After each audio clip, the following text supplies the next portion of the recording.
السلام علیکم دوستو، آئیے میں آپ حضرات کو ایک اہم سوال کی طرف لے کر کے چلتا ہوں۔ دھیان سے سنیے اور ویڈیو کو لاسٹ تک دیکھیں، آپ کو مزہ آئے گا اور آپ کے سوال کا اور آپ کے اشکال کا تسلی بخش جواب ہوگا۔ تو آئیے اس سوال کی طرف۔ وہ سوال کیا ہے؟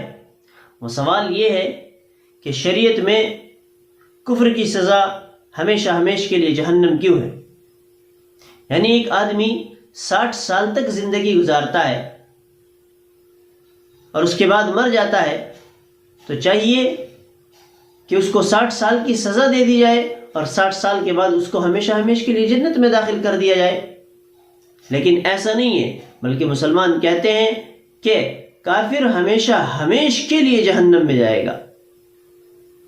تو اس کا جواب میں آپ کو دیتا ہوں کہ کافر ہمیشہ ہمیشہ کے لیے جہنم میں کیوں رہے گا۔ اس کا جواب یہ ہے کہ ہم تمہاری بات مان لیں کہ سزا جرم کے مناسب ہونی چاہیے، لیکن کیا مناسب کا مطلب یہ ہے کہ جرم اور سزا دونوں کا زمانہ بھی مناسب اور برابر ہو؟ اگر ایسا ہے تو پھر تو چاہیے کہ جس جگہ پر ڈکیتی پڑی ہو اور ڈاکو گرفتار ہو کر کے آئے ہو،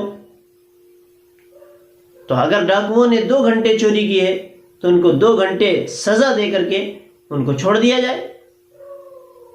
اگر حاکم اور جج ایسا کرے تو کیا آپ ان کو انصاف کرنے والا مانیں گے؟ اور آپ کہیں گے کہ سزا تو جرم کے مناسب دی گئی ہے؟ ہرگز نہیں، بالکل ایسا نہیں ہے، بلکہ آپ کا مطلب یہ ہے کہ سزا میں زیادہ سے زیادہ سختی ہونی چاہیے۔ تو اب آپ مجھے بتلائیے کہ کفر کے اندر جو سزا رکھی گئی ہے اس کے اندر زیادہ سے زیادہ سختی ہے یا نہیں ہے، اور یہ سختی جرم کے مناسب ہے یا نہیں ہے، اور یہ جرم شدید اور سخت ہے یا نہیں۔ لیکن شاید آپ کہیں جرم سخت تو ہے لیکن اتنا بھی سخت نہیں کہ اس پر ہمیشہ ہمیشہ کے لیے جہنم میں ڈال دیا جائے۔ تو میں کہوں گا کہ آپ نے صرف اس کی ظاہری صورت کو دیکھا ہے، اس کے اندرونی صورت کو نہیں دیکھا۔ حالانکہ شریعت میں اصل مدار جو ہوتا ہے وہ نیت کے اوپر ہوتا ہے۔ چنانچہ اگر ایک شخص دھوکے سے شراب پی لے تو اس کو گناہ نہیں ہوتا، حالانکہ گناہ کی ظاہری صورت موجود ہے، شراب وہاں پر موجود ہے، لیکن اس کو گناہ نہیں ہوگا۔ کیوں؟ اس لیے کہ اس کی نیت شراب پینے کی نہیں تھی۔ چنانچہ اگر کوئی شخص شراب پینے کے لیے شراب کی دکان پر جائے اور دکاندار دھوکے میں اس کو اٹھا کر کے شراب کی وجہ شربت دے دے اور وہ اس کو شراب سمجھ کر کے پی جائے تو اس کو گناہ ہوگا، حالانکہ اس نے پیا شربت ہے، لیکن چونکہ اس کی نیت شراب پینے کی تھی اس وجہ سے اس کو گناہ ملے گا۔ اسی طرح اگر وہ شربت کی دکان پر چلا جائے شربت پینے کے لیے اور دکاندار اسے دھوکے میں اٹھا کر کے شراب دے دے اور وہ شربت سمجھ کر کے پی جائے تو اس کو گناہ نہیں ہوگا۔ کیوں؟ اس لیے کہ اس کی نیت نہیں تھی۔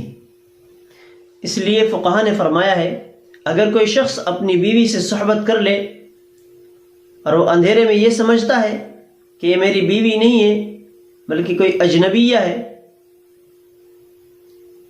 اور اس اجنبیہ کا تصور اپنے ذہن میں لا کر کے بیوی کے ساتھ صحبت کرے اور اس اجنبیہ کا تصور لا کر کے اس سے لطف لے، مزہ لے، تو اس کو گناہ ہوگا۔ اور اگر شادی کی پہلی رات میں عورتوں نے دھوکے میں اس کی بیوی کی بجائے کسی دوسری عورت کو لا کر کے اس کے پاس چھوڑ دیا اور اس نے اپنی بیوی سمجھ کر کے اس کے ساتھ صحبت کر لی تو اس کو گناہ نہیں ہوگا، اور یہ وطی اور یہ صحبت زنا میں شمار نہ ہوگی، کیونکہ اس کی نیت جو ہے وہ دوسرے سے صحبت کرنے کی نہیں تھی بلکہ اپنی بیوی سے صحبت کرنے کی تھی۔ تو پتہ چلا کہ نیت کا اصل دار و مدار ہے۔ اب بات کو سمجھے، کافر کی نیت یہ ہے کہ میں جب تک زندہ رہوں گا، اپنے اس کفر کے اوپر زندہ رہوں گا، تو لہذا اس کی نیت کو دیکھتے ہوئے اللہ تبارک و تعالیٰ نے اس کے لیے ہمیشہ ہمیش کی سزا یعنی جہنم کو مقرر کر دیا۔ اور مسلمان